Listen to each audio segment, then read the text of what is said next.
नमस्कार बंधुगण, साधुवाणी ओडिया चैनल को स्वागत। श्रीकृष्ण कहते जो स्त्री यही चारि भूल करती से घरे केबे भी सुख शांति रोहेनी। जो स्त्री यही चारि भूल करती से बहुत बड़ पापर भाग्य ही थांती। श्रीकृष्ण कहते जो स्त्री यही चारि भूल करती से मानको नरकर भी जगह मिलेनी।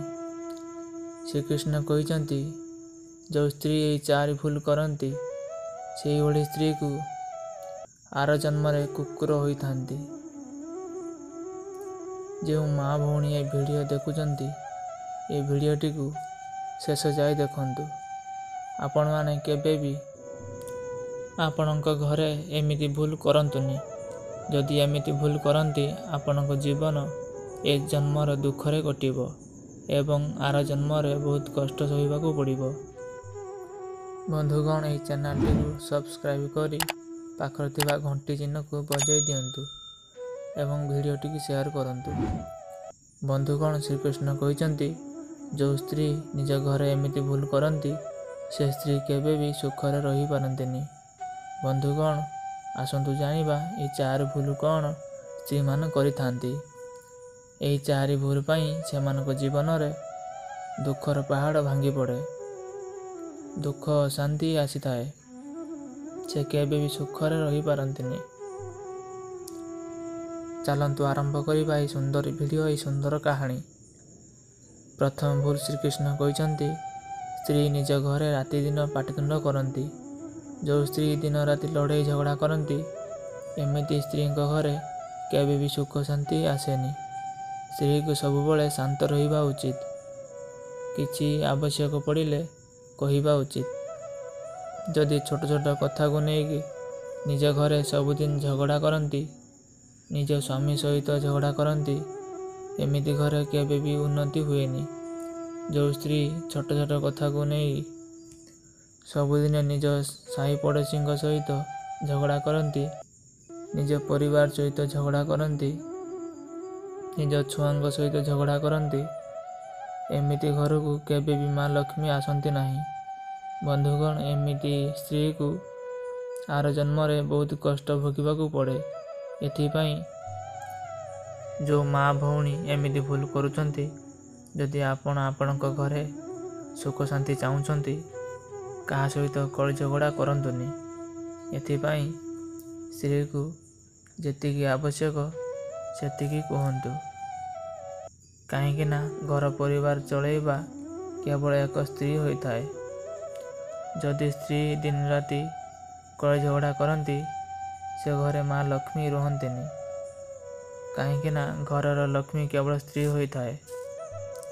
द्वितीय भूल श्रीकृष्ण कहते जो स्त्री निज स्वामी को निंदा करती, निज स्वामी सहित दिन राति कଳି झगड़ा करती, स्वामीर कथा को मानंतिनी, स्वामीर सेवा करंतिनी, टाइम रे खाइबा को दियंतिनी, एमिति स्त्री केवल नरक को जाई थांती। बंधुगण एमिति स्त्री को नरक भी जगह मिलेनी। जे निज स्वामी को सम्मान करंतिनी, निज स्वामी को खुशी रखी पारंतिनी, एमिति स्त्री को नरक भी जगह मिलेनी। एमिति स्त्री आर जन्म को कुकुर बा गध जन्म नहीं थांती। यह गरुड़ पुराण लेखा जाई अछि। जदि चाहूच आपणक घर सुख शांति रहू ताहाले निज स्वामीर जेतिकी पारिबो सेतिकी सेवा करिबो, निजे शांत रहिबो। तृतीय भूल श्रीकृष्ण कहते जो स्त्री जीवन में केबे भी निज स्वामीर पाद छुअंतिनी, निज स्वामी को प्रणाम करंतिनी, एमिति स्त्री को नरकरे जगह मिलता है। एमिति स्त्री को आर जन्मर कुकुर किंबा गध जन्म मिलता है। एथिपाई स्त्री स्वामी पाद छुई प्रणाम करिबा उचित। यह हिंदू शास्त्र लेखा जाई अछि। आपणक स्वामीर पाद छुई प्रणाम करिबा जरूरी। आपण जेतेबेले कौनसी ओषा व्रत करुचंती सेतेबेले आपणक स्वामीर पाद छुई प्रणाम करंतु। आपणक स्वामीर आशीर्वाद प्राप्त करंतु। यदि आपण स्वामी को आशीर्वाद प्राप्त करती ଆପଣଙ୍କ ଏ ଜନ୍ମ ଭଲରେ ରହିବ ବା ଆର ଜନ୍ମକୁ ବି ଭଲରେ ରହିବେ। ଏଥିପାଇଁ ସବୁ ସ୍ତ୍ରୀ ସ୍ୱାମୀଙ୍କ ଆଶୀର୍ବାଦ ପ୍ରାପ୍ତ କରିବା ଜରୁରୀ ହୋଇଥାଏ। ଚତୁର୍ଥ ଭୁଲ ଶ୍ରୀକୃଷ୍ଣ କହିଛନ୍ତି, ଯେଉଁ ସ୍ତ୍ରୀ ତାଙ୍କ ସ୍ୱାମୀକୁ ନିଜ ଅଇଁଠା ଖାଇବାକୁ ଦିଅନ୍ତି, ଏମିତି ସ୍ତ୍ରୀକୁ ନର୍କରେ ବି ଜାଗା ମିଳେନି। ସେ ଘରେ କେବେ ବି ସୁଖ ଶାନ୍ତି ଆସେନି। ମା ଲକ୍ଷ୍ମୀ ଛାଡ଼ି ଚାଲିଯାଆନ୍ତି।